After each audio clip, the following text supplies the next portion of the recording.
So here we go, doing another little intake modification deal here. Super simple. This is a 500. I don't know if any of you have seen inside the 500 here, but this is what they mean by fuel injected instead of carbureted. I mean, look at that. This is typically where you would have a carburetor. This right here is the fuel injector. I mean, look how thin that is. That's the quote-unquote injector. So, you know, I think for the most part, guys have come to the conclusion that the MaxxFlow system on these saws just aren't the best. I've tried everything I can to get that seal to tighten down just a little bit harder on the 500, and nothing has been successful. I've bought the, you know, the extra little felt donut there. Come on, focus. The extra little felt donut. Hoping that that'd give it a little more, but, and I oil the hell out of my filters, you've seen, and I'll do it again for you here, but I oil the hell out of my filters, and I have no problem running my filters for, you know, 2, 3, 4 weeks at a time before swapping them out. So I've got a West Coast saw deal here. If I'm not mistaken, the West Coast saw and the Redbeard saws, little air cleaner system here is the same. Gordy, Nick, if I'm wrong, please please let me know, but I believe that they're the same. Just got it in from the shop. Cool guys, got a 100-foot roll of chain and this air system here. So here we go. I think we're gonna like it. It's super simple, bolt on, bolt off type deal. So yeah, let's get her started here. I've already taken the original face cover off. So yeah, I'll go over the rest with it here.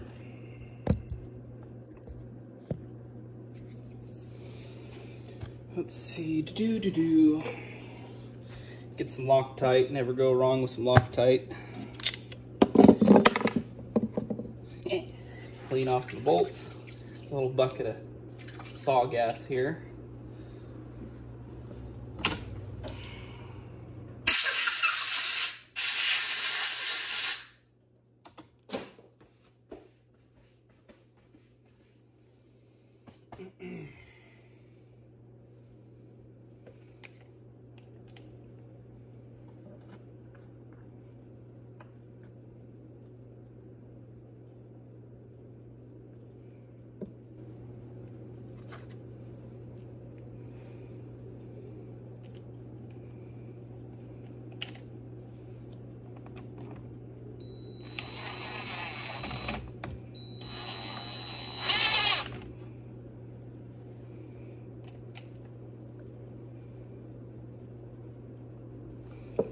So, I mean, just like that, easy as it gets, bolt on.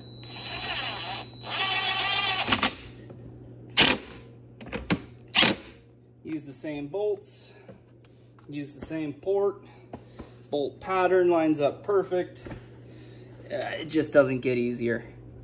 Now the filter, here, let's see. It'll blow the rest of that out.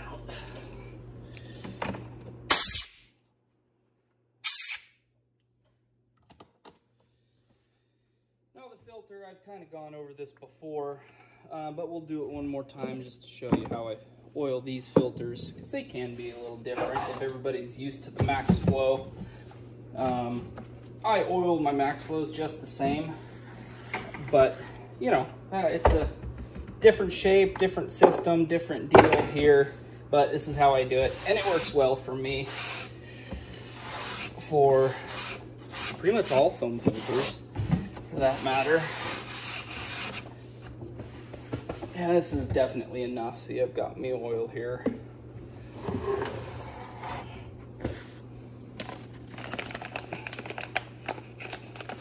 That's the one thing about Gordy's bags here. They are thick. You gotta cut them.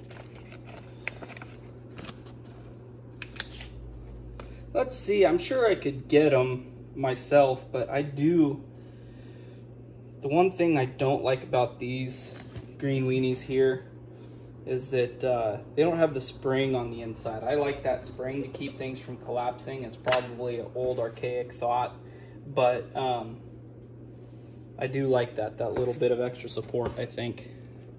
Now, while that's soaking up its oil there, a couple things I do want to talk about switching over to the green weenie from the MaxFlow is all this right here is going to be left exposed. I'm sure I could create some kind of cover to bring this down, or maybe that's an idea for one of you guys, Gordy or Nick. But I'm sure I could create a cover right here to kind of protect the brain box here. All these wires are going to be left exposed, and that's all super important stuff for a saw like this being fuel injected. Granted, I mean, any wires exposed is probably not the best idea, but for this saw in particular, very, very, very important that those stay intact. You know, same thing, you got fuel lines and fuel hoses and everything exposed. Now, is it the biggest deal in the world? No. If you take a little extra care to kind of watch where you're going while you're walking around the unit, you're going to be fine. But just one of the downsides that I've seen or see now, one of the biggest downsides to running an air system like this. The MaxFlow, that is a positive. It does cover everything and keep everything less exposed. But being as I'm having a problem with sucking in fines with my MaxFlow, I feel this is a better trade-off. I'd rather have to replace a wire or splice a wire here than replace a top end because I had some stuff that was just a little too big get ingested. This filter has had plenty of time to kind of absorb some oil. I've done this before for you, so I mean, it's nothing new, nothing crazy new. I just get it to incorporate oil throughout the entire element. Get the whole thing. Now, and you see this is empty now, so there's far too much oil in here, so you're gonna squeeze almost all of it out. The reason why I do it this way is because I'm ensuring that oil has got into every pore of this filter. It's important, especially with them being exposed like this. It's important that there's oil in every little bit of this filter, because the foam itself is not filtration enough. You have to have the oil. Oh, wait, I'm missing something here. Here we go. Get this guy over top. I may need to loosen him. I didn't think about that. But would you look at that? I've got a tool. I've got a tool for that.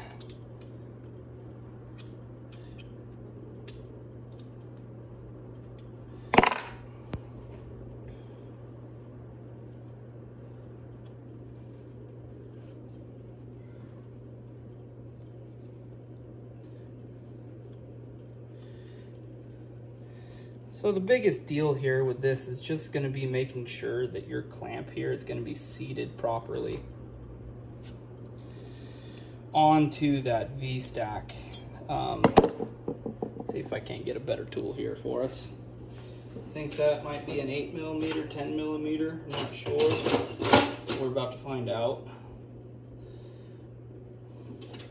Let's try 10. Looks like a 10 to me. Oh, no. Oh, I was wrong. That is an 8.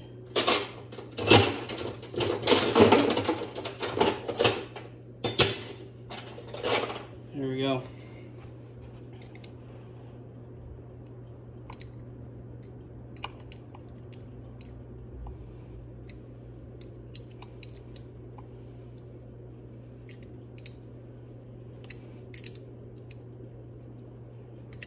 You know, normally I would do this with my Impact, but as of right now, as you can see, I am being a little lazy here. It's only costing me time, but hell, it's the weekend. I got time. The only thing I don't have is beer, which is unfortunate.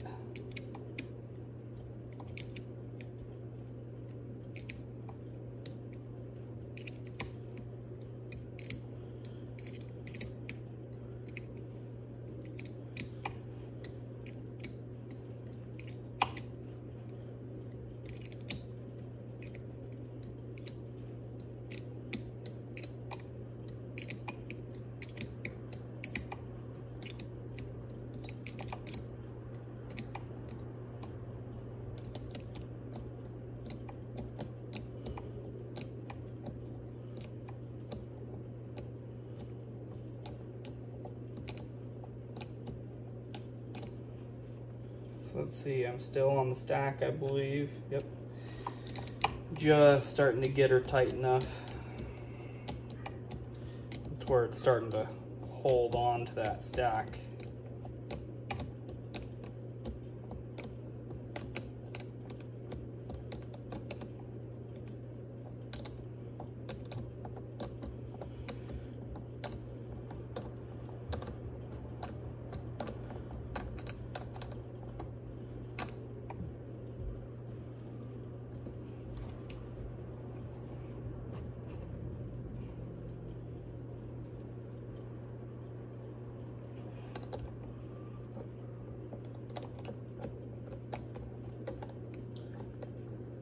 You know, now that I think about it, these pod filters I have for the Husqvarna, they may work as well. Let's see, do I have a clean one? These might work as well on there. I'd have to double check. I could be giving you bad information again, but these might fit on there if that's a style that you'd rather. But let me wash my hands real quick. Get the oil off.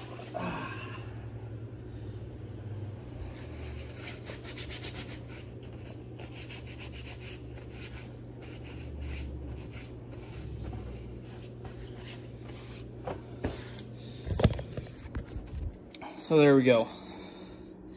Got the new filter on. V-Stack, green weenie style here. Get away from this max flow. Just been having a problem with the fines. This is the only thing.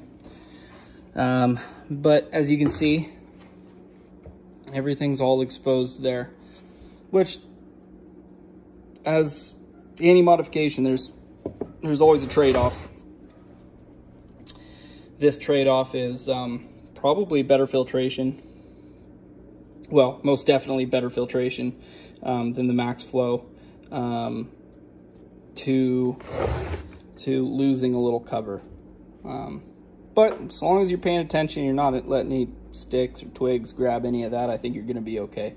I could even take the extra time and probably hit those with some shrink wrap, some heat shrink, kind of protect them a little bit better, but that's a lot of energy that I don't want to expend right now. So I'll do my final bit of cleanup on the saw and she'll be ready to run Monday, hopefully.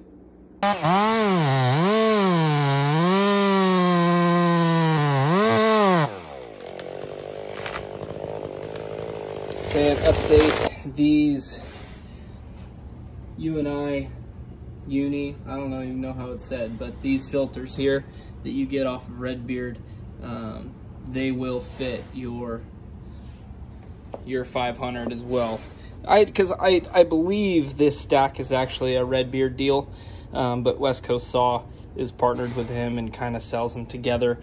Like I said before, tell me if I'm wrong, Gordy and Nick, but anyhow, the filters that I buy for, I think they're listed for the 660, 661, 066 V-Stacks will also fit your 500 V-Stack off that same site. All right, thank you.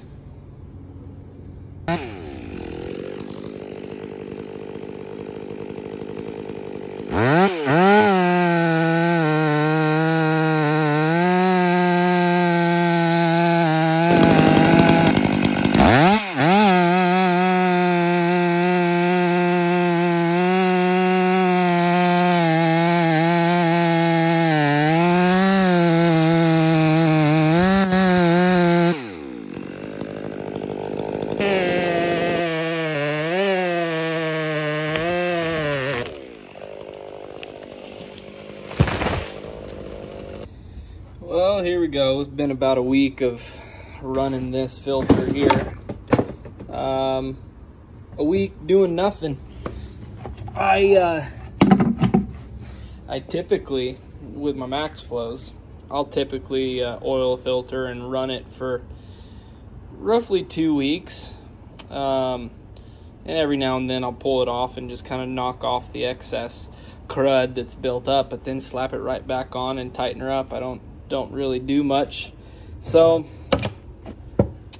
it is a week of this guy here. So we'll take her off, see how clean she is.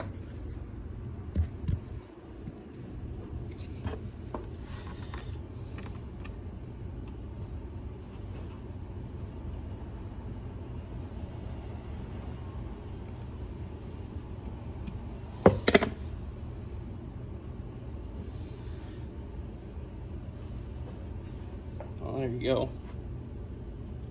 Clean on the inside there.